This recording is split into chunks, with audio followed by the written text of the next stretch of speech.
What's the deal, YouTube? I got y'all another one with Backstory 2200 TV, and that's me. And today I will tell y'all my encounter with Lancaster State Prison back in '07, back a long time ago. So a long time ago, I went to jail, and I went to jail for a burglary. So what happened was, I got out, I got caught for a burglary. My fingerprints came up in the house on the jury box, so I got caught up or whatever. And I was on parole, so my parole officer he just called me and told me, hey, come on down here and all that. I need to finish some paperwork with you and all that. I went down there like a clown, a dummy. I didn't know. I went down there, my first time I went down there though, they took me to jail. They put me for a burglary. Boom. So I was fighting that case and all that. I ended up taking my time. They sent me to Lancaster. That's when there was a reception. So I ended up in Lancaster. So I ended up in Lancaster and shit. And I got stuck there for like 8 months.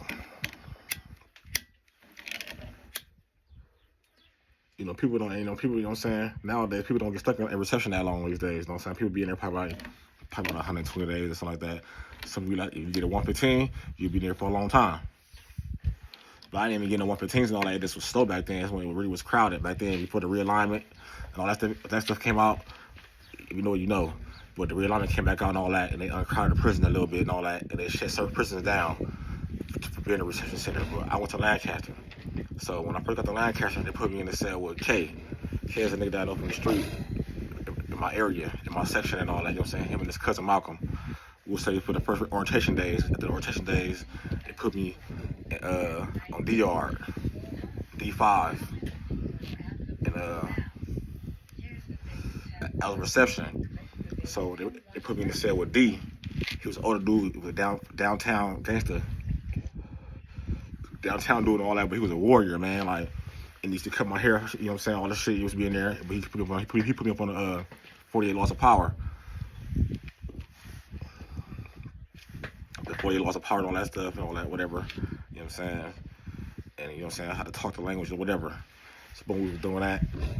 But man, the crazy part about, you know what I'm saying, our encounter and all that, man, this nigga told me, he's always in warrior mode. This nigga told me we can make a knife out of chicken bone. Instead that nigga like, I just came from the street. You know, had to class me back on. I got shot. My whole mind was when even. I'm like, I don't think about this. It's fighter, you know, I'm a fight. I ain't fighting and all that, cause I can't nobody tell mama that I ran and all that, so I ain't running nowhere and all that, so I'm a fight, whatever. So we said, yeah, man, you know, the prison and all that, maybe, like, you know, you gotta have knives and all that. Cause my first time with the prison, I stayed at reception. I hit a main line and all that type of stuff and all that, but Lancaster was like a main line. Like, it was like a main line. It had people going to work, all that type of stuff and all that, like a main line was ran, you know what I'm saying? Nowadays, you go to reception, it's not like that. You probably have like a porter out, like Lancaster was ran like the street, like a regular mainline prison. Like, you had yard workers, you had kitchen workers, you had everything, you know what I'm saying? As I started moving along, you know what I'm saying, as I started doing time going along, I'm like, damn, Lancaster was like a main line, but it was a reception. They had me there for like 8 months. I was trying to get out of that motherfucker. I knew it was a reception. They couldn't trick me and all. I was trying to get, you know what I'm saying, to get the TV and all that type of shit and all that. But they had a motherfucker there, so I was him. We made the chicken bone, knife, all that shit, make that shit. And I was there. After my homie came, my homie JR came. When JR came, that's my hood. So like, once I found out that, so I'm around my homie, boom. It's a nigga that I seen got put on all type of shit and all that. You know what I'm saying? So that's the homie, whatever, boom.